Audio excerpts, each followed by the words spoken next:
The cold planet, the wind, was not just cold. It was sharp. It bit her skin like small knives. Kira opened her eyes. Snow was falling slow, white, and endless. Her ship had crashed here just hours ago. Maybe days. She had lost track of time. Her face hurt. Her hands were purple. Her suit was torn. Blood was dry on her forehead. She was not on her homeworld anymore.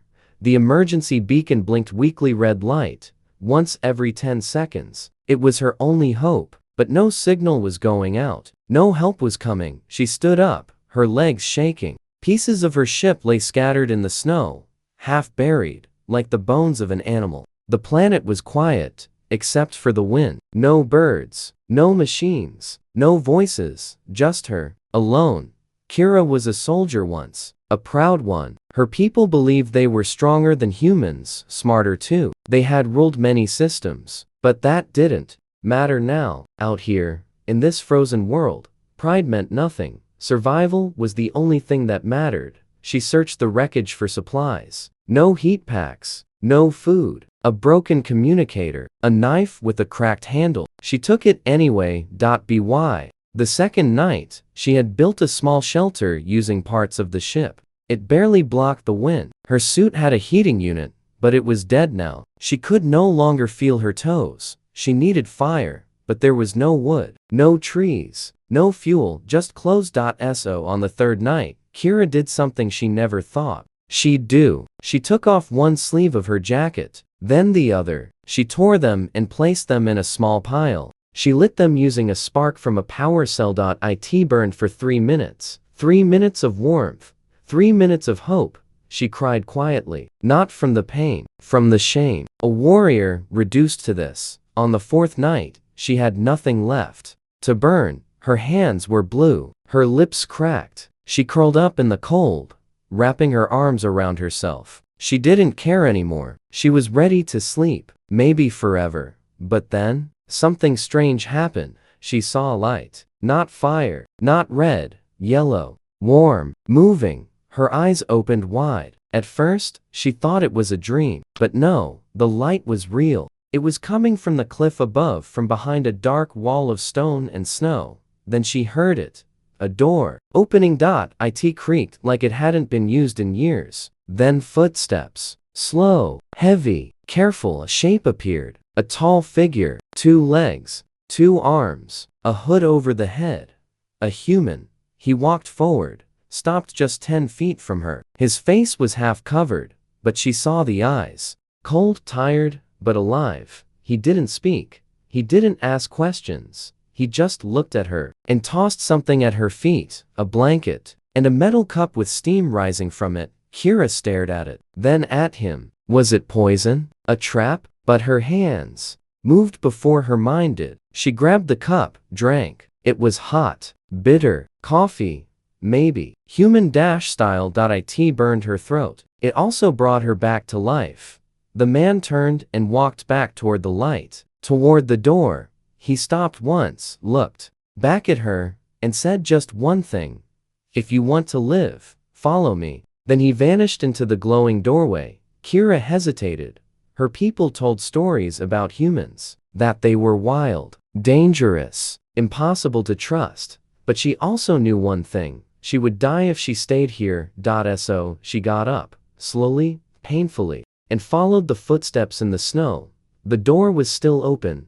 Warm air touched her face, and as she stepped inside, she thought only one thing. Why is a human here? The human cabin. The door closed behind her with a heavy metal sound. Thud. For a moment, everything went dark. Then the light flickered on old bulbs, yellow and buzzing like FLIs. Kira stood still. Her hands shook. Not from cold now, but from something else. Something older, deeper, fear. The cabin looked like it didn't belong to this world. Wooden walls, a real fireplace, metal pots, a table, chairs, even books. Books. Who reads paper books anymore? She looked down. The floor was made of old metal plates, like a ship had been torn apart and turned into a home. She heard movement. The human was at the fireplace, feeding wood into it. Real wood. Where had he even found that? He didn't look at her. He didn't Speak. Kira stepped forward. Her feet made soft crunching sounds on the frost-covered floor. She opened her mouth. Nothing came out. Then finally, the man said, "Take the coat. You're still shaking." There was a coat on the chair beside her. Heavy, human-made. She hesitated, then put it on. Warmth wrapped around her like a forgotten memory. "Sit," he said. She sat. The fire crackled. The silence grew louder. After a long time, Kira finally asked, "Who are you?" The man didn't answer at first. He poured something into 2 mugs. That same bitter drink as before. Then he looked at her, his face half shadowed by the firelight. "Name's Reed." She waited for more. There was no more. What is this place?" she asked. He didn't look surprised. Maybe he had answered this question before. Maybe many times. "A prison," he said. "For people like us." Kira frowned. "I'm not a prisoner. My ship crashed." Reed sipped his drink. "Sure it did." His eyes stared into hers, cold, sharp, and filled with secrets. "You think you're the first one they threw down here? You're number 40, alien or not?" Kira's heart skipped. "What do you mean?" she whispered. Reed stood and walked to the wall. There was a wooden board hanging there. On it, names had been carved with a knife, some in English, some in alien languages. 42 names. Some crossed out. Kira stepped closer. Her eyes scanned the board. One name stood out. Reed, number 17. Her blood turned cold again. "You've been here that long?" she asked. Reed shrugged. "Long enough." That night, she tried to sleep on a makeshift bed. The fire kept the room warm, but she couldn't rest. She heard sounds outside, scraping, clicking, a faint growl. She sat up. Reed was already awake, sitting in the corner, holding a weapon made from scrap metal and wires. His eyes were focused on the door. "What is that?" Kira asked. He didn't turn, just whispered, "Not what? Who used to be?" The scratching stopped. Silence again. Reed finally said, "You're lucky you found me. Or unlucky. Depends how this goes." Kira looked at the fire. It was dying down. She whispered, "Why are you here?" This time, Reed answered quickly, "Because I said no." "No? To what?" "To a job I didn't want to do. So they dumped me here. Off the records. No trial. No goodbye." He looked at her with a crooked smile. "Guess your people are learning from us. Or maybe, we learned from yours." Kira didn't reply. She suddenly remembered the strange symbols burned into the floor near her crashed ship. They weren't human. They were from her world. The next morning, Reed showed her the rest of the cabin, a storage room with supplies, most of them scavenged from other wrecks, a broken communication unit wired to an old radio tower, a workbench full of tools and half-finished machines. "You trying to fix that?" Kira asked, pointing at the radio. Reed nodded. "Maybe. Been trying for 6 years. Still needs one part I can't find." "Where is it?" He looked toward the window. "In the snow. Buried with the others." She followed his gaze. "Out there." Across the ice fields was a hill. Or maybe a mound. Something large and covered in white. "I don't go out after dark," Reed said. Kira understood why. The scratches. The sounds. The way her skin felt when the wind blew, like it was watching her. Later that day, Kira noticed a small drawer near the fireplace. Reed was gone, outside chopping something. She opened the drawer slowly. Inside were photos. Paper ones. Old and faded. Some showed Reed. Some showed people with him, humans and aliens, smiling. Then she found one that made her heart stop. It showed a tall figure, wearing a uniform from her planet. Not just any uniform, her captain's. The photo had words written in human letters. "Last visitor. Died on night 3. Kira dropped the photo. She didn't hear Reed enter the room. "You recognize him?" he asked. Kira didn't answer. Reed's voice was calm. "He said the same thing you did. That it was a crash. An accident. But he lied." She turned slowly. Reed's expression was still, but his eyes burned. "I don't care why you're here," he said. "Just don't lie to me." Outside, the wind picked up again. Snowflakes tapped at the windows like tiny fingers, and somewhere in the distance, something howled. The other survivors. Kira didn't sleep that night. She stared at the ceiling, listening to the fire crackle and the cabin creak under the wind's cold breath. Reed slept in the chair, gun across his lap like it belonged there, like he had slept that way for years. Kira's mind was racing. The photo, the name board, the quiet way Reed said he lied. Her captain had been here before, on this planet, and he had died here. But why? And why had no one ever mentioned this place? Was this a prison, a dumping ground, or something worse? The next morning, Reed made a bitter stew that tasted like hot metal and sadness. Kira ate it anyway. She finally spoke. You said, I'm number 42? Reed didn't look up. 42 that I know of. Some came before me, most after. Only a few made it longer than a week. What happened to them? Reed pointed to the wall. The name board, the ones with a line through their name. Those didn't make it. Kira's eyes followed the carved names. Most had dates. Arrival. Last seen. Some names were in alien script. One looked like her cousin's name. She suddenly felt cold again even with the fire burning. Later, Reed handed her gloves and boots. We're going out. Where? To show you something. The wind hit her like a slap when they stepped outside. Even through the heavy coat, she felt it. Like the air was angry. She had survived. They walked in silence. The snow was knee-deep in places. The sky was always gray here. No sun, no stars. Just the dull white of forever. Reed led her to a place about a mile from the cabin. It looked like a hill at first, a smooth rise in the ice. But as they got closer, Kira saw shapes, crosses, markers. Bones.it was a graveyard. Some had names scratched into metal, others just numbers. A few had helmets balanced on top, human and alien alike. Kira knelt beside one. It had a broken device nailed to the marker. She read the engraved. Nayla tried to fly. Didn't make it. Reed stood beside her. She built wings from scrap. Jumped off the cliffs. Thought maybe she could glide to another station. I told her the planet loops. Go far enough, and you just come back here. Kira's voice cracked. Why are you showing me this? Reed's tone was quiet. Because you need to understand. No one is coming. This place is a secret. Buried deep. Off the maps. He paused. And because something else lives here. They turned to leave. But halfway back, they heard it.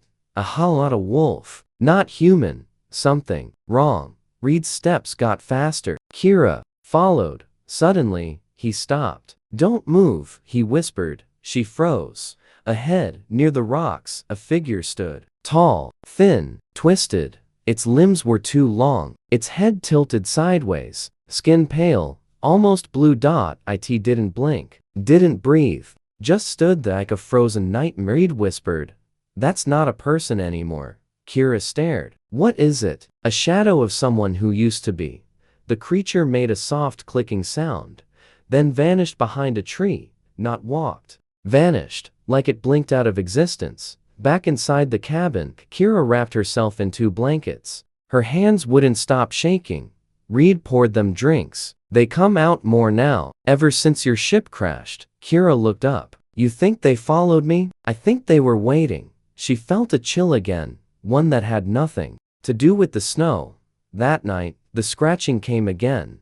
This time, louder. Reed had added extra metal bars to the door. The windows were boarded shut, but the noise, it got inside her head.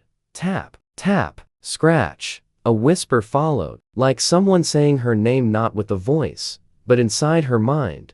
Kira. She covered her ears. Reed handed her something, earplugs. They try to talk to you. Don't listen. They sound like people you miss, but it's not them. She didn't ask how he knew. In the morning, the snow outside was filled with prints, bare feet. And toes. Just long slits, like something was dragging itself. Reed stood at the door, looking at the tracks. They don't want to kill you right away, he said. They want you to join them. How? By giving up. Reed took Kira to a secret hatch under the cabin. Inside was a map drawn by hand. On old plastic. It showed multiple wrecks, abandoned camps, old labs, and in the center, a symbol, a circle with a flame inside. What is that? Kira asked. Reed's face was grim. The place where it all started. You've been there? No, but I think you should. Why me? Reed looked at her with something close to respect. Because you still think you have a way out. That makes you dangerous. That night, before sleep, Kira opened the photo drawer again. She noticed something strange this time. Behind the pictures, tucked in the back, was a small black notebook. It wasn't Reed's single quotes s. It was her captain's. She opened it. The first page read, "They lied to us. This planet is not natural. It's watching us." A sudden gust hit the cabin. The fire flickered, and from outside, deep in the wind, she heard a voice that was definitely her captain's. "Kira, you have to see it. You have to see what they did." The creatures in the snow. The notebook in Kira's hands felt heavier than it looked. Each page was like a punch to the chest. Her captain hadn't crashed. He hadn't just died. He had been watching something before he vanished. Something impossible. The last page was torn and bloodstained. But the final words were still readable. They change when the cold gets inside. It's not death. It's conversion. Kira closed the book slowly. Outside, the wind howled not loud, but low, like a voice humming a lullaby. The next morning, Reed was already awake. He didn't ask about the notebook. He knew. "You're ready to know," he said simply. "Oh, what?" "What they are." They left the cabin and went north, farther than before, past the graves, past the broken antennas, until the ground became strange. Black patches of earth appeared beneath the snow, scorched and cracked, like something had once burned hot, then suddenly died. "We call this the edge," Reed said. "This is where they stay." "Why?" "Because whatever lives in the center keeps them out." That made no sense. But nothing had made sense since the day she woke up here. They reached a jagged hill. At the top was an old bunker half buried in ice. A symbol above the door was almost gone, but Kira could still make it out. Her people's military seal. She felt sick. "You knew this was ours?" she asked. Reed nodded. "I had a lot of time to read the bodies." Inside, the bunker was silent, dark. Hallways, flickering lights that hadn't worked in decades. Frost covered the walls like veins. Kira followed Reed down into the cold. Her breath puffed out in clouds. Her boots echoed. Every step felt like a countdown. They reached a room with glass walls. Inside the glass were tanks. Inside the tanks were things. Some looked almost human. Others were halfway, long arms, twisted necks, eyes like frozen water. Some floated. Some were curled in balls. One looked like it had once been a child, now stretched, broken, and human. Kira's heart pounded.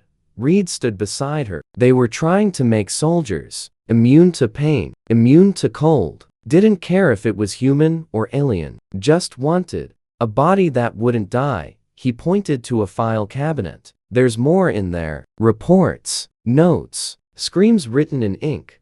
Kira opened one. The first report read, "Subject 008 no longer responds to pain. Skin is crystallizing. Memory loss increasing. Host now mimics voices of staff. Not in a physical way, in a mental one." She dropped the file. "What happened to them?" she asked, shaking. Reed looked her dead in the eyes. "They got out, back." Outside, the sky was darker. Clouds rolled in. Snow fell, slow and heavy. Kira stared out into the white. "Why don't they come into the cabin?" Reed hesitated. Then he said, "Because they still remember."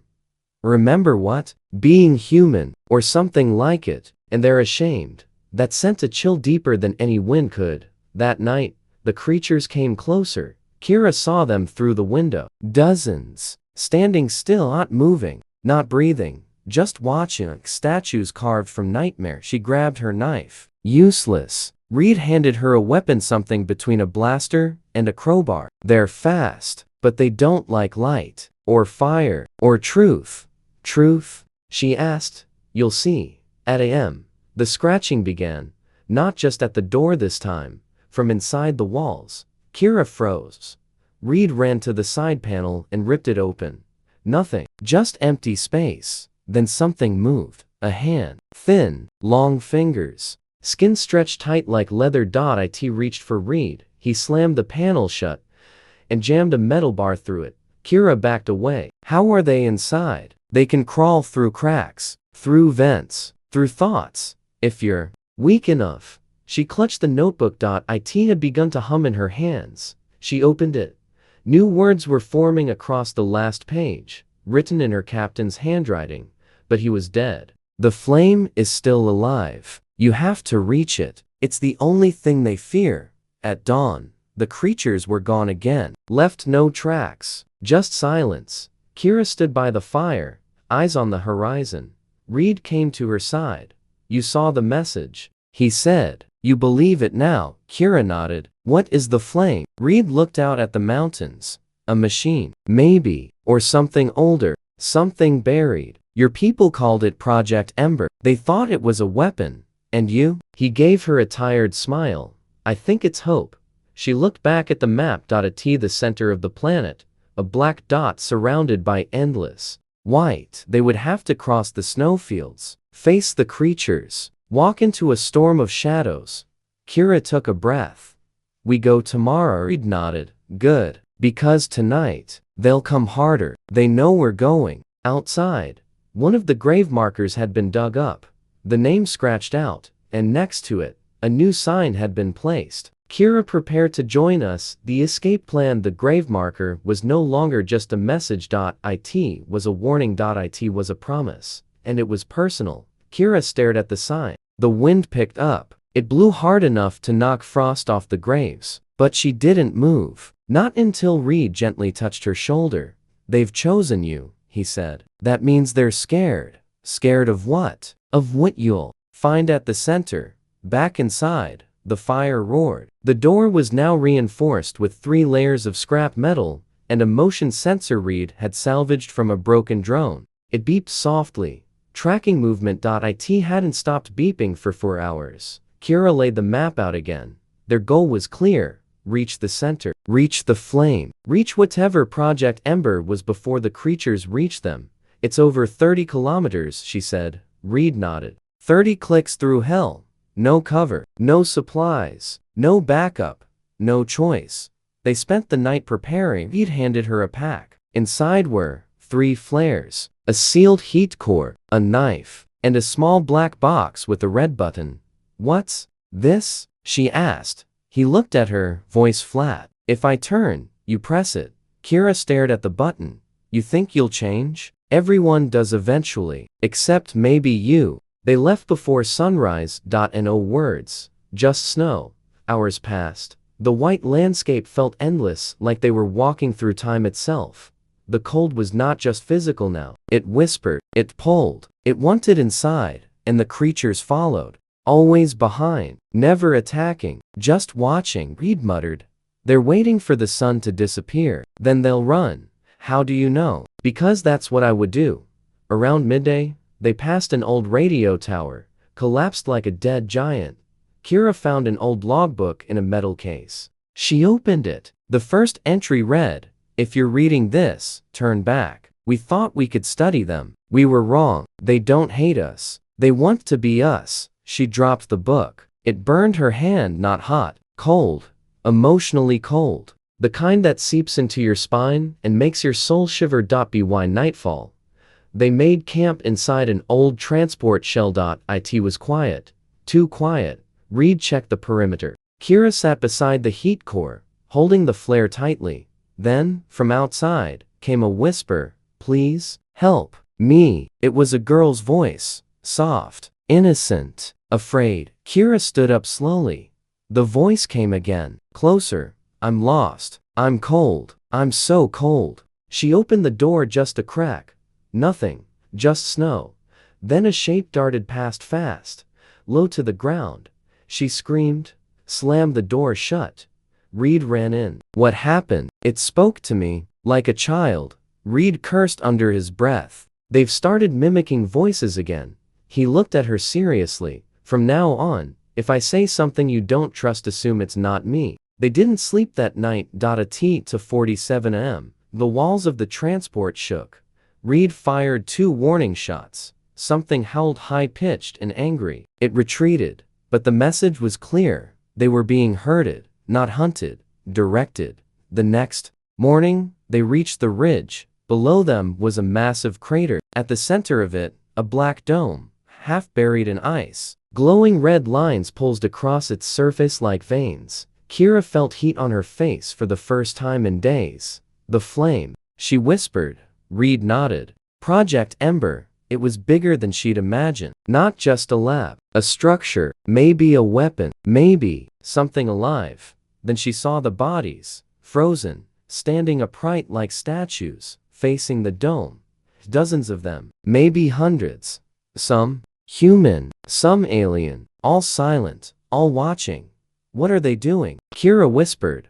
Waiting for it to open, Reed said. She shivered. Why? To go back inside. They moved slowly through the frozen forest of corpses. Kira noticed something. Many of them were smiling, not in joy, in relief. That scared her more than anything else.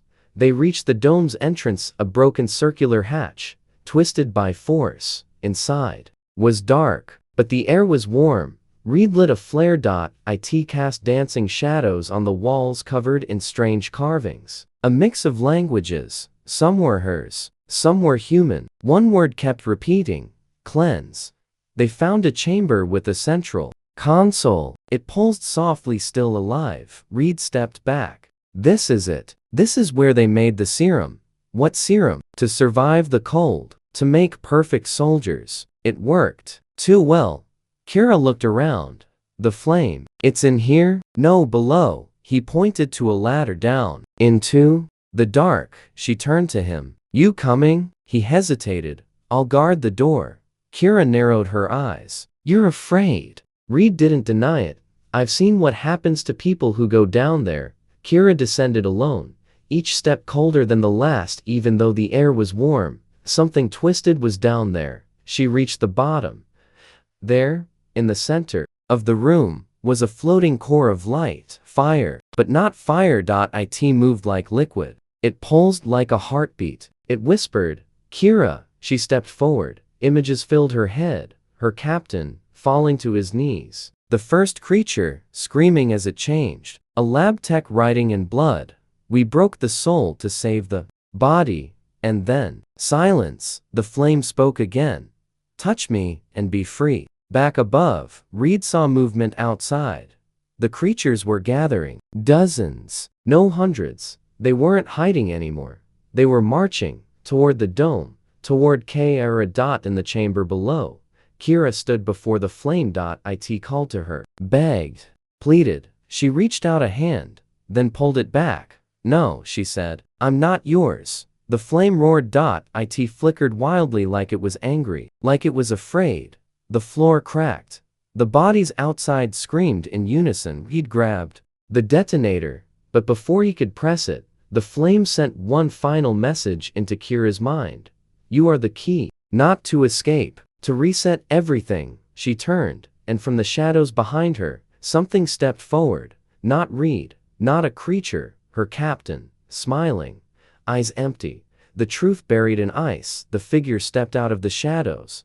Same height, same uniform, same voice. Hello, Kira, he said with that gentle captain's tone. The one she remembered from training drills and war briefings. The one she trusted. But something was wrong. His skin was too smooth, too perfect. His smile, crooked, plastic. And his eyes, empty, black like the space between stars. Kira raised her weapon. You're not him. The not captain tilted his head. That's what he said too.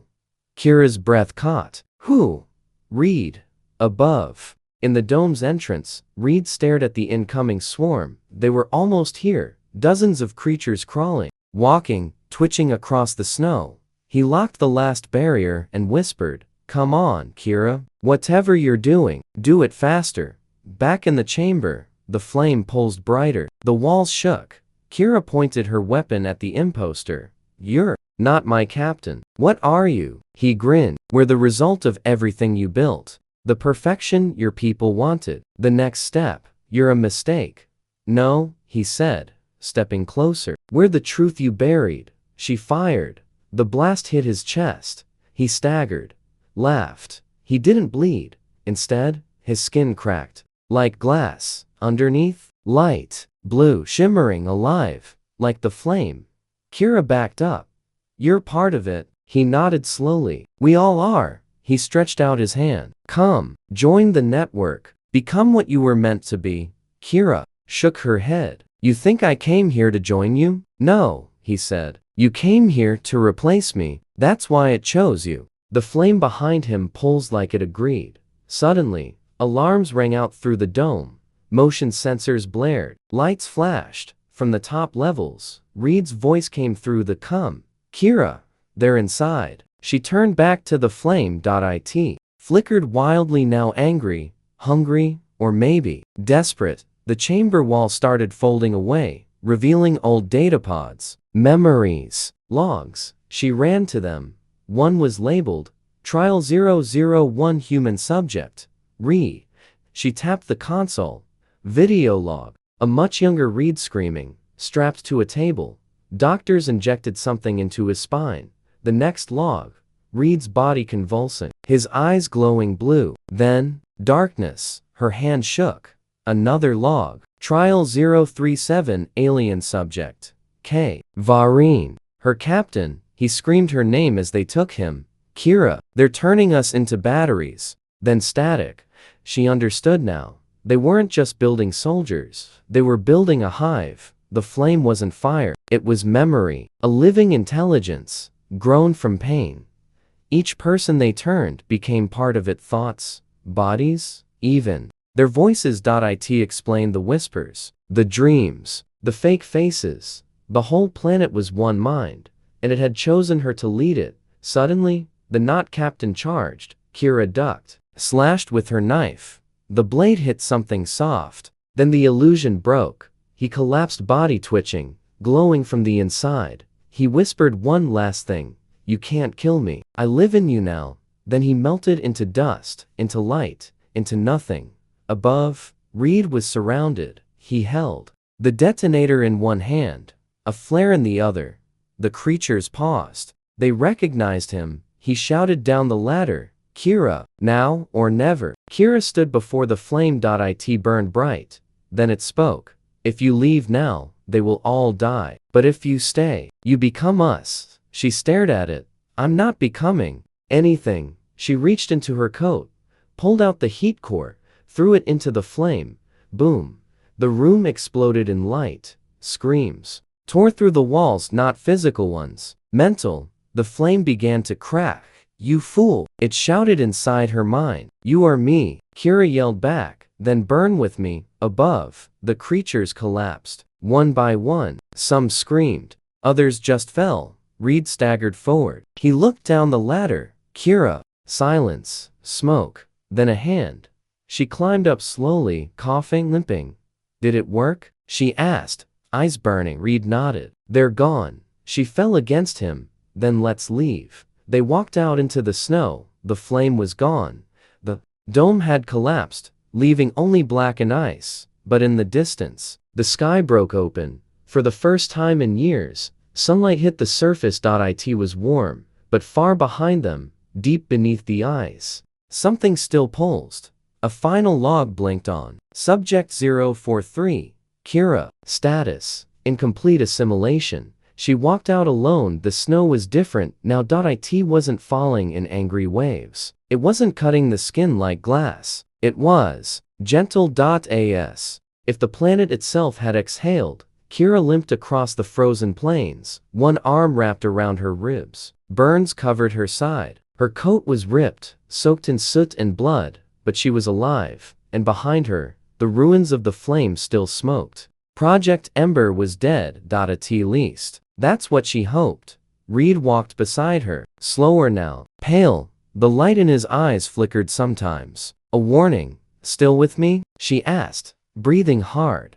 He nodded, but didn't speak. She knew. He had touched the flame. Maybe not fully, maybe not like the others, but enough. He was fighting it second by second. Hours later, they reached the top of the final ridge, and there it was. A blinking light.